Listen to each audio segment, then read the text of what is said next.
Muchísimas gracias por esta invitación, por tenerme en cuenta. Para mí también es un honor estar, como hablaba con Andrés hace un ratito. Si bien toda mi vida viví en Buenos Aires, no me siento porteña. Vengo de una familia del interior del país, así que me siento muy del interior también, así que me gusta poder estar, aunque más no sea de manera virtual. Bueno, les he preparado un PowerPoint para tratar de ser más clara y para tratar de mostrarles, porque como van a dedicarse al tema vulnerabilidad de distintos ángulos, y yo vengo de de la filosofía, eh, me parecía que era importante comprender por qué es importante un buen análisis del concepto de vulnerabilidad y también ver que tiene como un impacto práctico bastante fuerte. Así que mi presentación va a girar sobre este tema. Pasamos a la siguiente. Como les decía recién, bueno, en esta presentación explicaré por qué es importante una buena conceptualización del concepto de vulnerabilidad. Muchas personas creen que la teoría no está conectada a la práctica.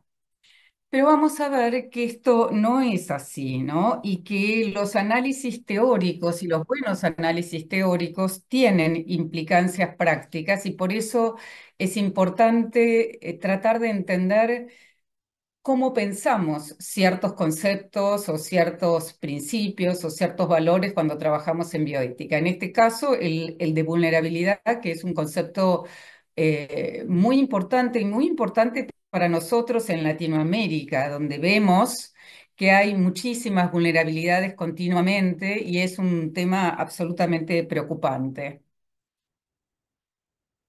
Pasamos a nuestra siguiente, no, la anterior. Nos pasamos, ¿no? Ahora, es algunas preguntas que vamos a formular a lo largo de esta presentación. Es, primero, si es importante el concepto de vulnerabilidad, porque en realidad toda la redefinición que va a venir de la vulnerabilidad, y bueno, yo trabajé muchísimo sobre este concepto durante más de una década, así que imagínense.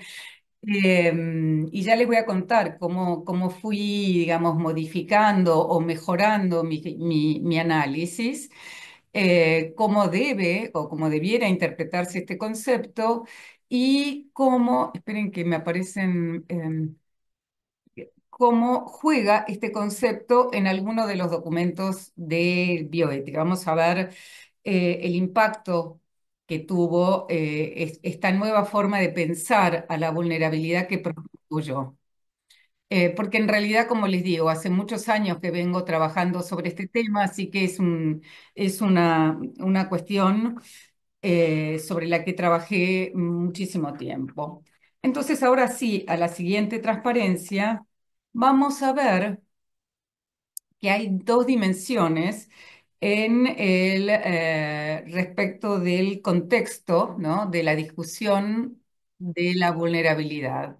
Uno podría distinguir un ámbito ético-teórico y un ámbito ético-político a la hora de pensar todos estos problemas. ¿Y por qué hago esta distinción? Porque, bueno, hoy vamos a trabajar en una parte, sobre todo la parte más ético, digamos, teórica, o sea, pensar cómo debemos pensar este famoso concepto de vulnerabilidad, ¿no? Esta esfera, digamos, ética conceptual es como muy importante porque lo que va a hacer es pensar los problemas conceptuales y teóricos que presenta el concepto, ¿sí?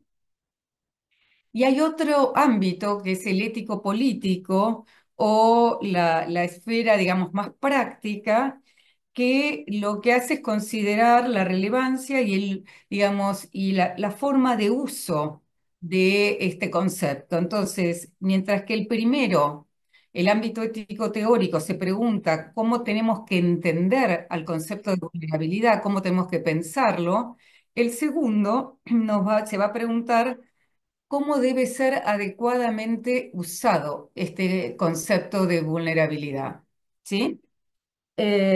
Y en realidad, si no tenemos, y esto es lo que yo voy a tratar de eh, argumentar a lo largo de esta presentación, si no tenemos un buen concepto teórico, una buena base teórica, no vamos a poder usarlo correctamente, vamos a tener problemas, digamos, para usarlo correctamente. Es decir, estas dos dimensiones están estrechamente ligadas, entrelazadas, ¿sí? Bueno, para eso lo que vamos a hacer entonces es pasar a nuestra próxima transparencia, en donde vamos a ver en qué les voy a presentar, digamos, cuál es la visión tradicional del concepto de vulnerabilidad. La visión tradicional y el lenguaje por ahí más corriente que habla de subpoblaciones, ¿no? Entonces se habla de poblaciones vulnerables, por ejemplo, diferentes subpoblaciones son vulnerables, las minorías étnicas, los refugiados, las personas con desórdenes mentales, y la lista sigue. Un ejemplo que vamos a ver en la próxima transparencia es cómo, por ejemplo, las guías de la CIOMS y la OMS en el 2002 piensan la cuestión de la vulnerabilidad. Y lo que va a pasar es que con toda esta proliferación de poblaciones vulnerables, y esto tiene que ver con que cuando se empieza a hacer investigación sobre todo internacional, multicéntrica, lo que se empieza a ver es que, bueno, que en los países en desarrollo hay muchísimas poblaciones vulnerables. Y esto genera una fuerte reacción. Este es uno de los primeros artículos, sí, uno de los artículos, o quizás más importantes, o quizás más importante para mí, cuando yo leí este artículo que se publicó en el 2004 de Carol Levine, son bioticistas muy reconocidos, ¿no? Ruth Fayden, que es una excelente bioticista, ha trabajado, por ejemplo, todo el tema de justicia, fue la primera en trabajar la ética de la salud pública, o sea, son súper reconocidos. Sin embargo, Grady, que es ahora una de las cabezas del Departamento de Ética del NIH, eh, Dale Hammersmith, Lisa Eckenwiller, Jeremy Schubert, son realmente excelentes bioeticistas. Sin embargo, cuando ellos escriben este artículo, si tienen tiempo, lo pueden buscar y lo pueden leer, van a ver que en realidad hay un montón de críticas y de alguna manera una restricción muy, muy fuerte al concepto de vulnerabilidad que prácticamente lo hace inutilizable, ¿no? Entonces, cuando yo leo ese artículo es cuando empiezo a pensar que acá hay un problema y un problema serio.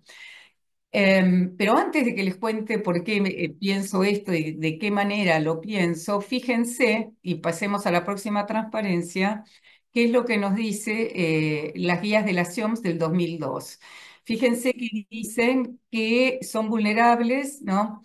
Aquellos con capacidad limitada para consentir, niños, personas con desórdenes mentales, prisioneros. Después, miembros subordinados, estudiantes de medicina, enfermería, soldados. Después, otros grupos o clases, personas en geriátricos recibiendo ayuda social, desempleados, minorías étnicas, refugiados, pacientes con enfermedades incurables.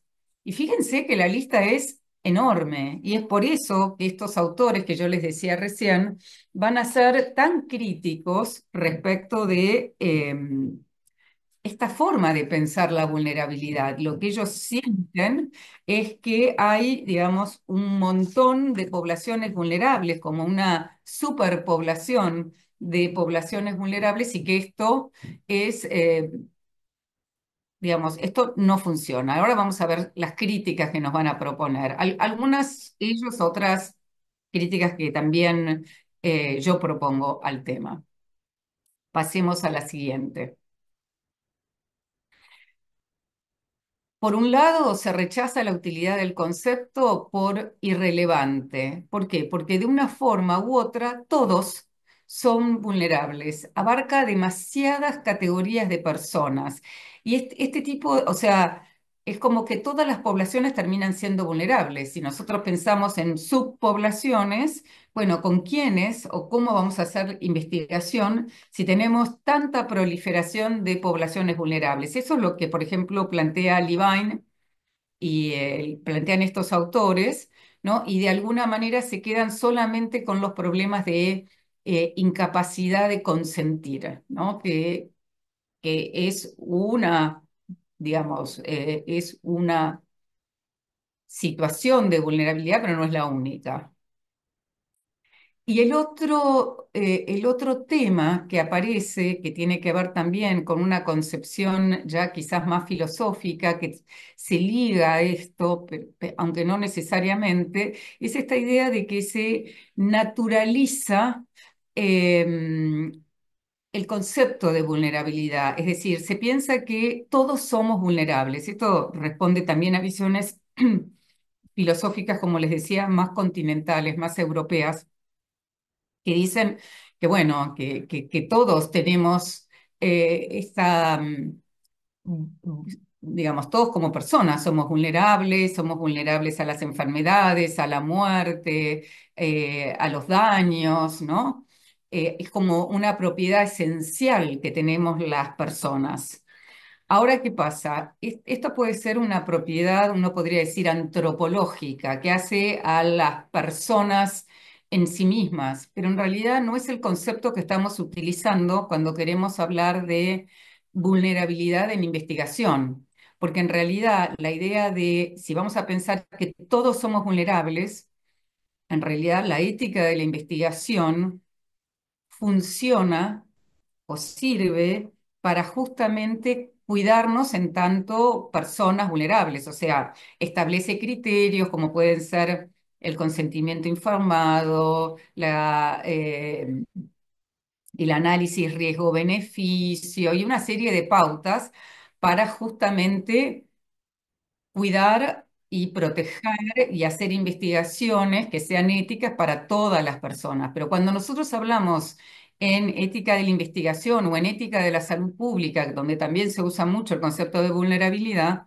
en lo que estamos pensando no es en que todos somos vulnerables, sino que hay algunas personas que tienen ciertas vulnerabilidades y que tenemos que protegerlos como especialmente. Entonces, este concepto naturalizado no nos sirve, ¿sí? Sirve en este sentido mucho más general de decir, bueno, sí, se establecen pautas para todas las personas en general en ética de la investigación, pero acá, cuando recurrimos, cuando sacamos del cajón el concepto de vulnerabilidad, estamos tratando de pensar en cómo proteger a cierto grupito, ciertas personas, ¿sí?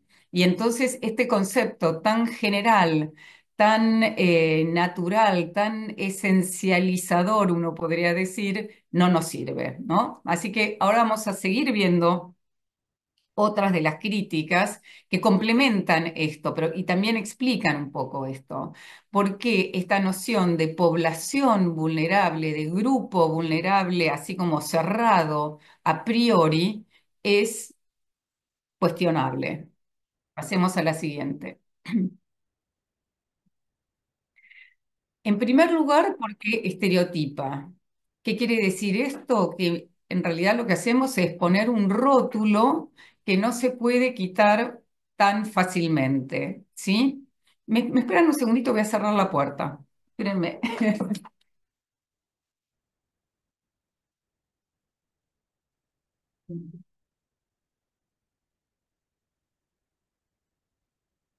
Acá estamos, porque estoy en mi casa y hay movimiento, ¿sí? No tenemos. Entonces les estaba diciendo. ¿Cuál es el problema? Bueno, estereotipa, que hace, implica como poner un rótulo, ¿no? Tal grupo es vulnerable, que es muy difícil de sacar, que no se puede quitar tan fácilmente. Esto que les decía recién, esencializa, digamos, el concepto de vulnerabilidad en tanto su población, es como que lo fija, hace que pensemos, bueno, en realidad. se es esencialmente vulnerable y esto no se puede modificar. Y vamos a ver que la concepción que yo les voy a proponer es una concepción mucho más dinámica, ligada al contexto, cambia. No, las personas no son todo el tiempo vulnerables, algunas por lo menos, y digamos, esto se puede ir modificando. Supone además, una visión idealizada del participante de las investigaciones. Supone que en realidad el sujeto de investigación o el participante en investigaciones sea una persona adulta, competente, que en realidad tiene cierto grado de literalidad, digamos, es medianamente, está medianamente alfabetizado, puede entender un consentimiento informado, es decir, tenemos como una visión, se supone, una visión de cómo sería el sujeto de investigación o la persona, el participante de las investigaciones, él o la, ¿no? Participante de las investigaciones. eh, y después, a partir de ahí, se ven cuáles son como las falencias, las fallas, y eso consistiría la vulnerabilidad. En eso consistiría la vulnerabilidad.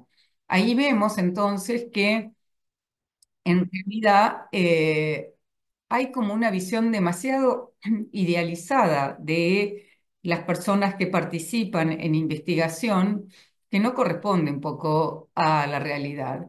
Y además, muchas veces esta visión, digamos, de subgrupo, de subpoblación, lo que hace es llevarnos a identificaciones erróneas porque puede, sobre todo, digamos, identificar subpoblaciones, pero también personas que pueden o no, digamos, no ser vulnerables. Por ahí yo siempre pongo el caso de mi querida colega y mentora Ruth Macklin, que es una mujer ya de 80 y pico de años, y cuando festejó su cumpleaños 80 mandó una invitación haciendo una postura de yoga, porque está absolutamente sana, es inteligente, digamos, seguía, en ese momento seguía trabajando, ahora ya se está deslindando, está dedicándose más a la familia.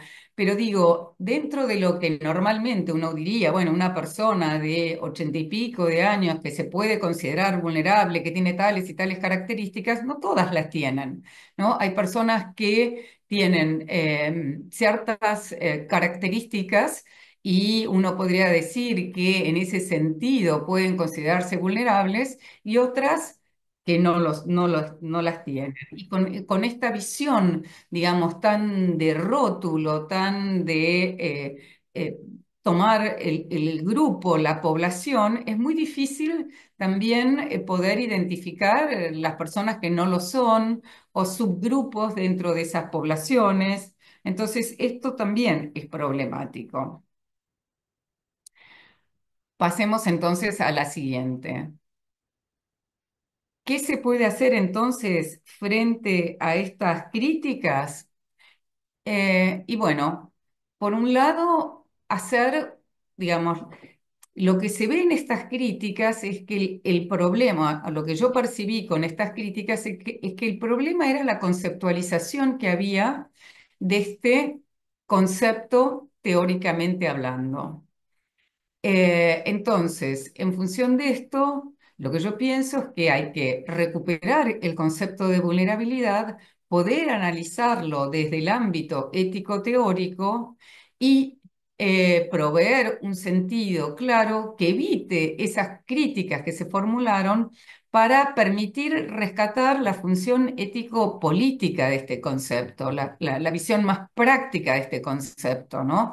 Y en ese sentido uno puede decir que la teoría incide en la práctica, ¿no? Porque si este concepto era un concepto que estaba mal formulado teóricamente, si lo podemos reformular, quizás podemos tener un mejor manejo en la práctica. Entonces, desde esta perspectiva, yo empiezo a trabajar, como les decía, en realidad a mí es ese artículo del 2004 de Carol Levine el que me lleva a repensar este concepto y pensar que en un punto las críticas que ellos formulaban tenían razón, porque había algo que se estaba pensando mal del concepto de vulnerabilidad, pero que el concepto de vulnerabilidad era súper importante y había que rescatarlo y había que poder usarlo y habría que poder pensarlo de otra manera. Entonces, ¿qué es lo que voy a proponer? Bueno, ahí vamos y es la próxima transparencia.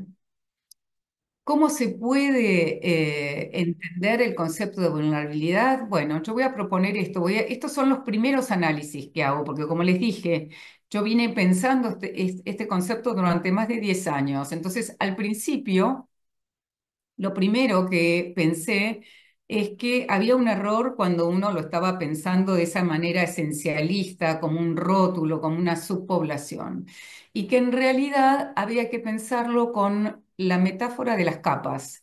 En realidad, pensar que se trata de un concepto dinámico y relacional, y que en realidad no es que las personas pertenecen a un grupo vulnerable, sino que las personas sufren y tienen diferentes capas de vulnerabilidad, ¿sí? Entonces, lo que yo voy a pensar es que hay diferentes capas de vulnerabilidad que se van superponiendo y que se deben ir sacando una a una.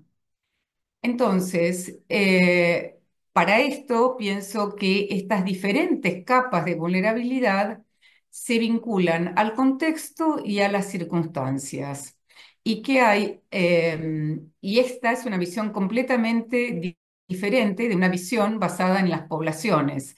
Brinda, digamos, cuando uno piensa en poblaciones, en lo que está pensando es en un poco de como condiciones necesarias y suficientes para que una persona pertenezca a esa población vulnerable, ¿no? Es una como concepción de todo o nada. En cambio, cuando uno lo piensa de esta manera dinámica y relacional, lo que hace es pensarlo como si fueran, como les decía yo, con esta metáfora de las capas, tenemos diferentes capas de vulnerabilidad, sufrimos diferentes capas de vulnerabilidad y quizás tanto cuando pensamos políticas públicas como cuando pensamos la ética de la investigación, tenemos que pensar en cómo ir minimizando o erradicando una por una cada una de esas capas. Ya voy a ir a eso, no se me asusten.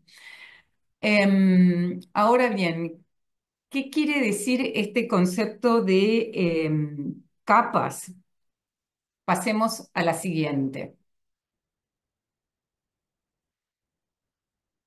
Esta metáfora de las capas de vulnerabilidad lo que hace es pensar que son múltiples, diferentes y lo que les venía diciendo recién, pueden quitarse capa por capa. No es que hay una única y sólida, yo les pongo vulnerabilidad, que agota la categoría, sino que pueden coexistir diferentes tipos de vulnerabilidad. Y entonces nos salimos de esa visión tan esencialista que yo les criticaba al principio.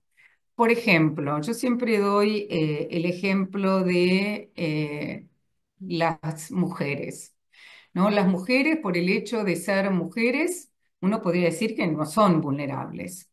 Ahora, cuando no se respetan eh, sus derechos reproductivos, como fue durante mucho tiempo en la Argentina, uno adquiere una primer capa de vulnerabilidad. ¿Por qué? Porque si llegara a quedarse embarazada, digamos, sin quererlo.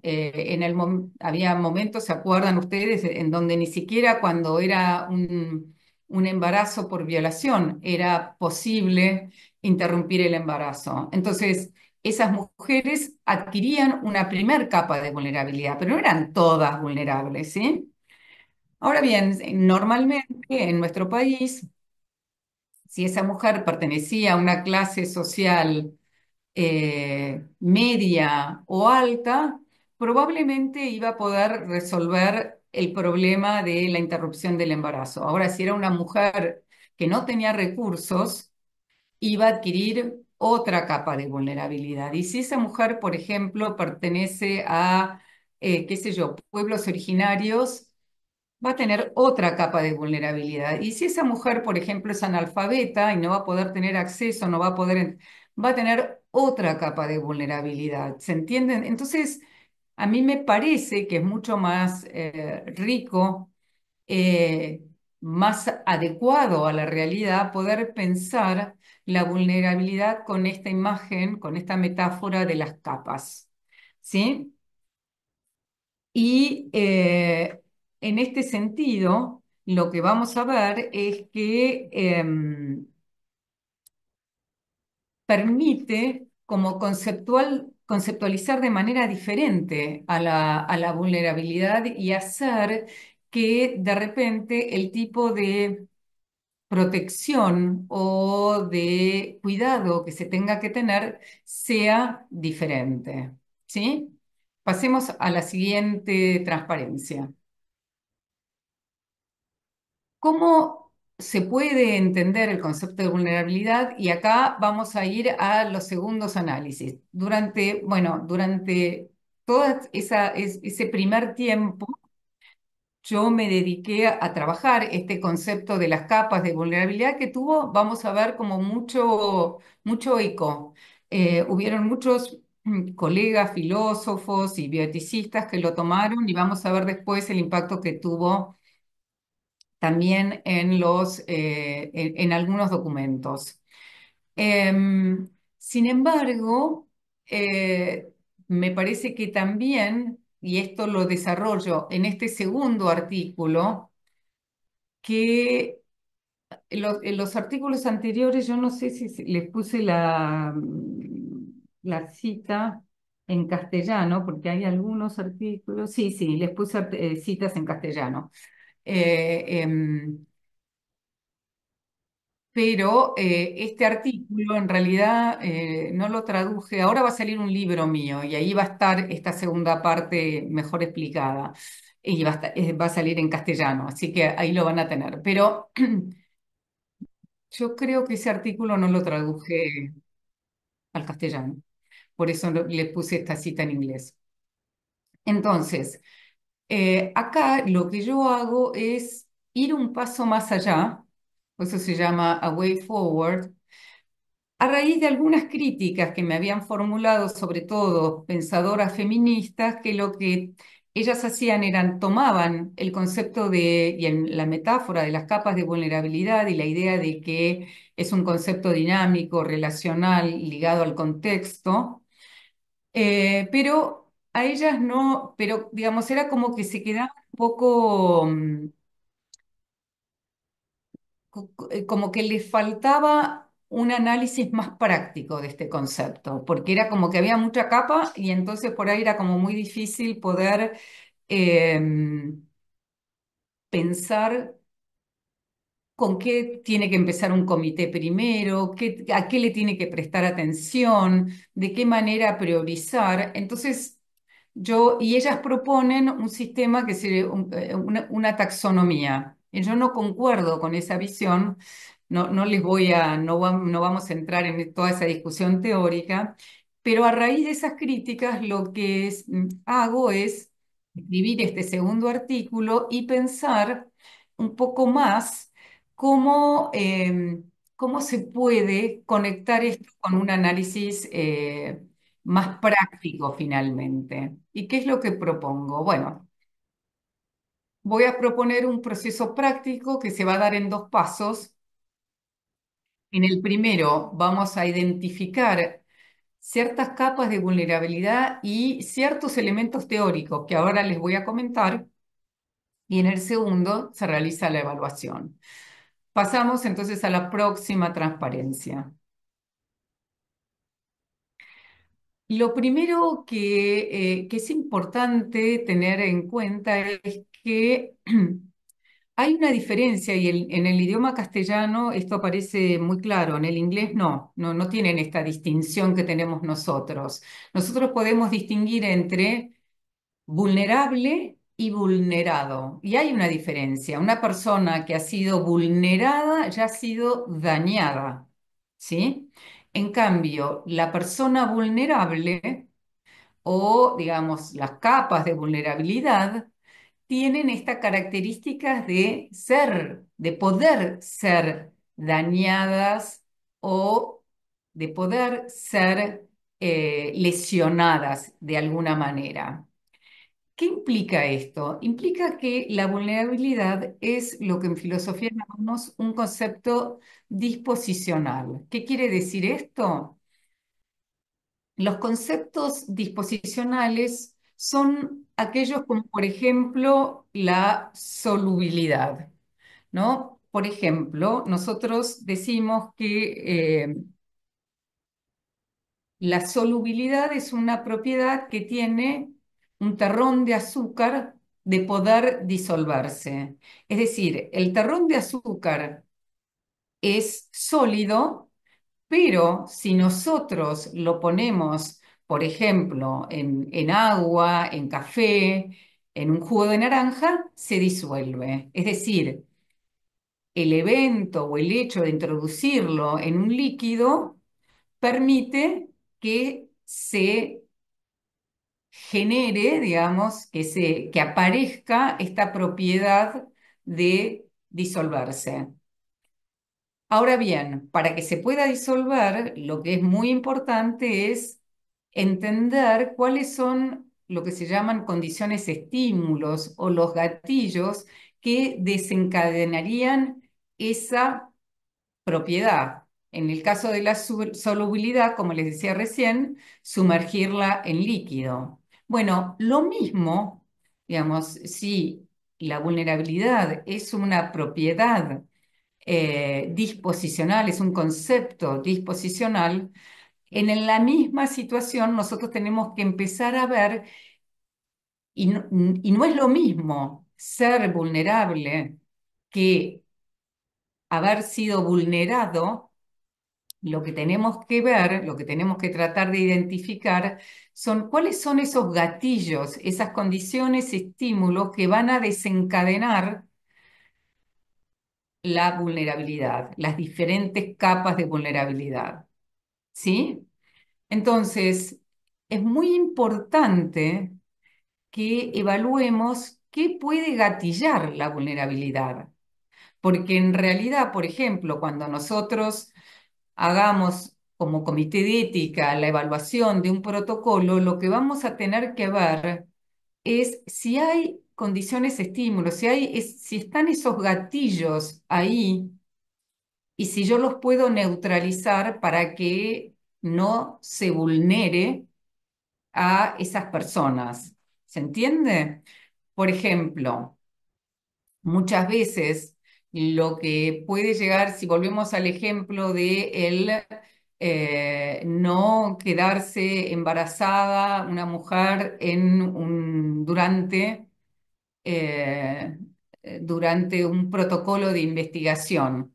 ¿Por qué? Porque no queremos tener que interrumpir ese embarazo. Entonces, por ahí lo que hay que poder evaluar en esos casos es qué puede gatillar esta situación de posibilidad, digamos, de quedarse embarazada durante el estudio. Y ahí, normalmente, por ejemplo, lo que se piensa es, bueno, tenemos que, no sé, educar que la mujer o la pareja que esté participando del estudio sepa, digamos, cuáles son las circunstancias en las cuales puede quedarse embarazada, que tenga, qué sé yo, elementos anticonceptivos para no hacerlo, que se le pueda proveer. ¿Se entiende? Entonces, yo lo que estoy haciendo es viendo qué es lo que puede gatillar eso. Si no tiene una buena salud sexual y reproductiva, si es una persona que por ahí pertenece a un grupo aborigen o a un grupo en el cual no tiene ningún tipo de conocimiento sobre estos temas y bueno, es muy difícil protegerla. en estas circunstancias.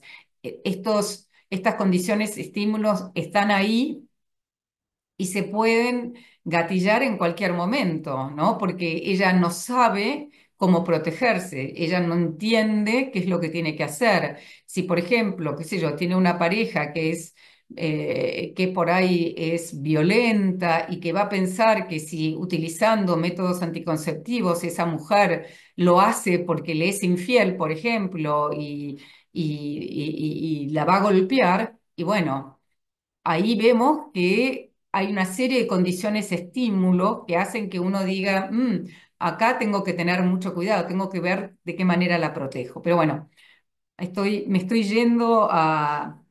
Les quería más que nada ejemplificar esta idea de que nosotros lo que tenemos que buscar es cuáles son esos gatillos, esas circunstancias que van a generar que pasemos de la situación de vulnerabilidad a la vulneración completa. Y lo que queremos es evitar eso, ¿no? Pasemos a la siguiente. Entonces, esta es una noción clave, poder entender eh, que hay situaciones que gatillan la vulnerabilidad y poder identificarlas. La otra distinción que a mí me parece que también es muy importante es pensar que hay ciertas capas de vulnerabilidad, ciertas vulnerabilidades que tienen lo que yo le llamo un efecto cascada. ¿Por qué? Porque hay algunas respuestas o hay algunas vulnerabilidades que pueden exacerbar vulnerabilidades existentes y generar nuevas vulnerabilidades. Yo tomo este análisis de estas colegas feministas, Mick Lange y todo un equipo, Susan Dodds, Mackenzie, ¿cómo se llama? Wendy Rogers, que en realidad ellas hablan en realidad de una fuente ellas no le llaman, ellas no hablan ellas hablan de una fuente patógena.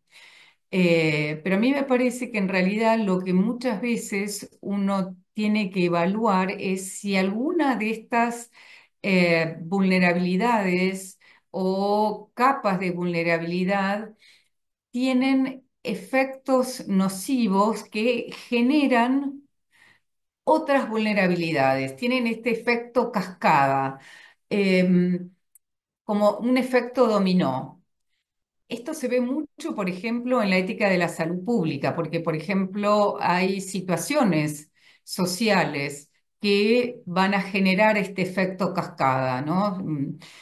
Eh, pero en realidad no necesariamente tiene que ser algo, digamos, ni abusivo, ni patógeno, ni nada por el estilo, ¿no? Yo, por ejemplo, pongo el caso de la falta de diagnóstico temprano o adecuado en enfermedades raras.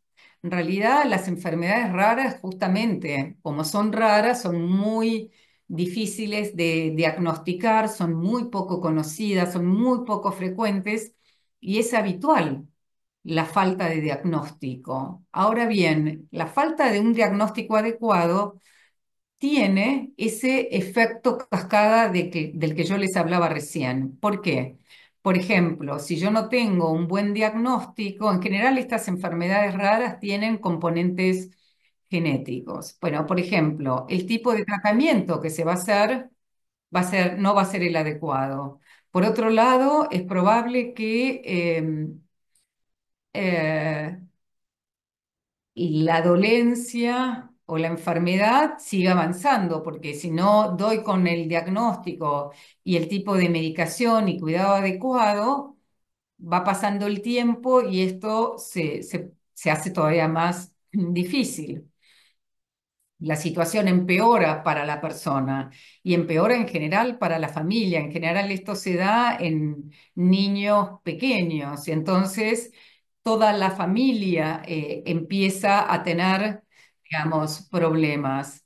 Muchas veces esto genera que, y esto es conocido, ¿no?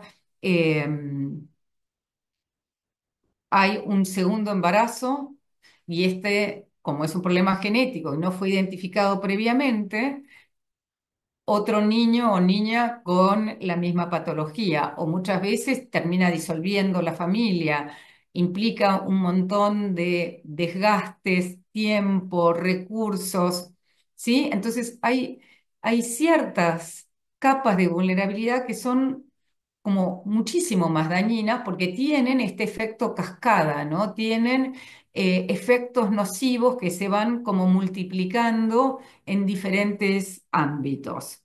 Entonces, este es otro concepto que es fundamental y que aparece, digamos que yo lo trabajo en estos segundos análisis. Entonces, pasemos a la siguiente. Eh, Primero, como les decía al principio, tenemos que identificar estas distinciones relevantes y por ahí utilizar estos elementos que yo les decía. Por ejemplo, identificar si hay capas de vulnerabilidad y para eso se pueden utilizar diferentes propuestas o definiciones. La forma en que yo tengo de pensar la vulnerabilidad es muy compatible con distintas definiciones de vulnerabilidad porque yo en realidad lo que estoy haciendo es analizando el funcionamiento de la vulnerabilidad, no estoy dando una definición. Entonces no compite con otras definiciones. Pero también lo que tendríamos que identificar es si dentro de estas capas de vulnerabilidad alguna de ellas tiene estos, o algunas tienen este efecto cascada, ¿sí? Y también identificar si hay condiciones, estímulos o gatillos y en qué consisten. O sea, en un primer momento lo que hacemos es tratar de ver, bueno, qué tipo de vulnerabilidades, qué tipo de capas de vulnerabilidades hay ahí dando vueltas. ¿Tienen efectos cascadas? ¿Cuáles son los gatillos que las van a desencadenar? ¿Qué es lo que puede llegar a hacer que esa vulnerabilidad se actualice, que deje de estar de forma latente y pase a ser algo activo? Pasamos entonces a la siguiente y es el segundo paso que es el de la evaluación. Y en realidad lo que yo propongo es un proceso de priorización de mayor a menor daño. Entonces, claro, tenemos un montón de capas de vulnerabilidad si empezamos a hablar, pero nosotros ahora tenemos un mecanismo para poder empezar a pensar cómo trabajarlos. Entonces vamos a decir, bueno, tenemos un montón de capas de vulnerabilidad, pero vamos a empezar con las que pueden generar mayor daño, ¿sí?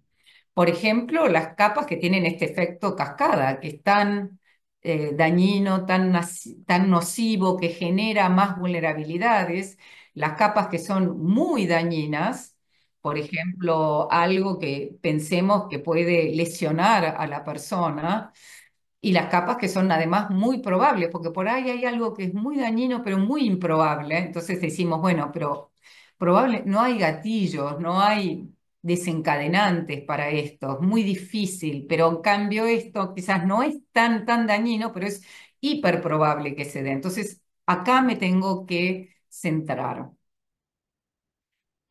O sea, evaluamos también la probabilidad, no solo el daño, ¿no? Y ahora vamos a ver la siguiente, que esto nos va a generar diferentes obligaciones. Una primera obligación es evitar exacerbar capas de vulnerabilidad, que con lo que nosotros hagamos, por ejemplo, qué sé yo, lo que pide el comité de ética, lo que va a hacer el investigador en su protocolo de investigación, no exacerbe las capas de vulnerabilidad ya existentes. La segunda obligación es erradicar. ¿Y por qué es segunda? Porque en realidad muchas veces no podemos erradicar todas las capas de vulnerabilidad. Hay cuestiones que están muy ligadas al contexto, al medio socioeconómico. Los investigadores, las investigadoras, los comités de ética no pueden, mal que les pese, cambiar la situación socioeconómica de la población. Puede hacer un poquito en su mundo, pero tampoco puede, digamos, erradicar algunas de esas capas de vulnerabilidad. Entonces, una tercera obligación va a ser la de minimizar las capas de vulnerabilidad, ¿no? Si no las puedo erradicar, ver de qué manera las puedo minimizar. Por ejemplo, cuando hablábamos de la posibilidad de quedarse embarazada, y bueno, en realidad no se puede erradicar a no ser que se cuente con una ley que permita la interrupción del embarazo. Pero si no la tenemos, lo que vamos a tener que hacer es, en todo caso, pensar en si se pueden minimizar las capas de vulnerabilidad y quizás cuando empezamos a analizar, podemos llegar a la conclusión de que esa investigación en esa población, en ese lugar, digamos, en esa comunidad, no se puede realizar. No quiere decir que podemos hacer cualquier cosa. Primero vamos a tratar de evitar exacerbar, después vamos a tratar de erradicar, después de minimizar, pero por ahí con lo que podemos minimizar es insuficiente. Y podemos decir, no, no, no. Acá no se puede hacer. Primero que se haga esta investigación en no sé dónde y después vamos a hacerla en tal lugar, ¿sí? Y para, digamos, intentar aclarar todo esto, porque me parece que estuve muy filosófica hoy, les armé un cuadrito, que es la próxima transparencia, en donde les muestro cómo hacemos, digamos, en este segundo paso de evaluación, ¿no? Donde se da este proceso de priorización de mayor a menor daño, donde vemos primero el efecto cascada, que las capas no sean muy dañinas, que no sean muy probables. ¿Cómo hacemos para identificar esto? Bueno, a través de las condiciones estímulos, identificando cuáles pueden ser los gatillos, por ejemplo. ¿Y eso nos va a llevar a qué? A ciertas obligaciones, a evitar exacerbar las capas de vulnerabilidad, como decíamos recién, a erradicar las capas de vulnerabilidad o a tratar de minimizarlas capas de vulnerabilidad. ¿Y cómo lo hacemos? Bueno, a través de diferentes estrategias. Las estrategias más tradicionales son las de protección, salvaguardas, ¿no? Entonces buscamos proteger. En el caso que yo les estaba dando es, bueno, por ejemplo, proveer anticonceptivos y por ahí dos tipos de anticonceptivos o anticonceptivo de emergencia, por un lado, ¿no? Son las salvaguardas que vamos a tener en cuenta, las protecciones. Y por otro lado, el empoderar, el tratar de, por ejemplo, que estas mujeres sepan, digamos, educarlas en educación sexual y reproductiva, que conozcan cómo es su ciclo, que conozcan, digamos, cuándo están más expuestas a quedarse embarazadas, que conozcan cómo pueden cuidarse, a quiénes pueden recurrir, ¿sí? Esto es algo un poco más, en general, novedoso, que viene más de la mano del feminismo, la idea digamos, empoderar y poder, digamos, hacer que los participantes, las participantes sean más autónomas. Bueno, hasta acá llegamos, me parece que creo que más o menos les expliqué cómo se puede trabajar. Bueno, pasemos a la siguiente. ¿Cuál fue el impacto que tuvo esto? Como les decía al principio, mis primeros análisis de índole ético-teórico impactaron no solo en bioeticistas de prestigio, sino en dos guías de ética de investigación que son, yo creo, las más relevantes que tenemos a nivel internacional en ética de la investigación. Por un lado, las pautas de la CIOMS y la Organización Mundial de la Salud, y por otro lado, en la Declaración de Helsinki. En las pautas de la CIOMS, en las pautas del 2016. Fíjense que yo les cité al principio de esta presentación las del 2002. Esas eran las previas, en donde estaba todo el listado de poblaciones vulnerables. Fíjense que en esta, vamos a la siguiente, en en la guía 15 explícitamente de la CIOMS del 2016 se señala que no se incluirán grupos potencialmente vulnerables, niños, personas incompetentes, y hay un artículo que sale en el JAMA en donde el presidente y la secretaria general de la CIOMS, Hans van Dendel y Rieke van der Graaf, em, presentan esta nueva versión y explican por qué se hace una nueva versión a la versión del 2002. Y ahí, entre los cinco cambios fuertes, digamos, que ellos señalan, está el concepto de vulnerabilidad, digamos, el cambio en el concepto de vulnerabilidad, y ahí citan un artículo mío. O sea que no es que yo me adjudico algo que no existió. ¿Y qué es lo que va a decir? Para que vean, por supuesto no usa la metáfora de las capas, porque es una metáfora y es algo como ahí un poco más filosófico, pero fíjense qué es lo que dicen, y es la próxima transparencia. Dice, sin embargo, esta es la guía 15. Resulta de utilidad considerar las características específicas que pueden hacer vulnerables a las personas. O sea, las características son las capas, ¿no? O sea, yo le llamo capas, pero es eso, ¿no?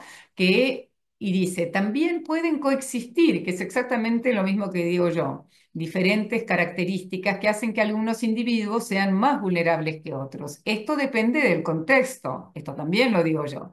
Por ejemplo, las personas analfabetas, las personas marginadas en virtud de su estatus social o comportamiento, o aquellas que viven en un ambiente autoritario, pueden enfrentar múltiples factores que las hacen vulnerables. Si bien no utiliza la terminología de capas, se utiliza este análisis conceptual, ¿no? O sea, están utilizando este análisis conceptual. Y algo semejante, si bien menos claro, aparece también en la última declaración, la última versión de la declaración de Helsinki. Pasamos a la siguiente. Mientras que la versión del 2013 le dedica el parágrafo 19 y el 20 al concepto de vulnerabilidad y denomina esta sección como grupos vulnerables e individuos, utilizando la propuesta tradicional, vean ustedes que la versión del 2024, aunque denomina no muy claramente esos dos párrafos, porque usa algo así como grupos, personas, comunidades con vulnerabilidad. No es muy claro. Sin embargo, dice que algunos individuos, grupos y comunidades están en una situación de mayor vulnerabilidad.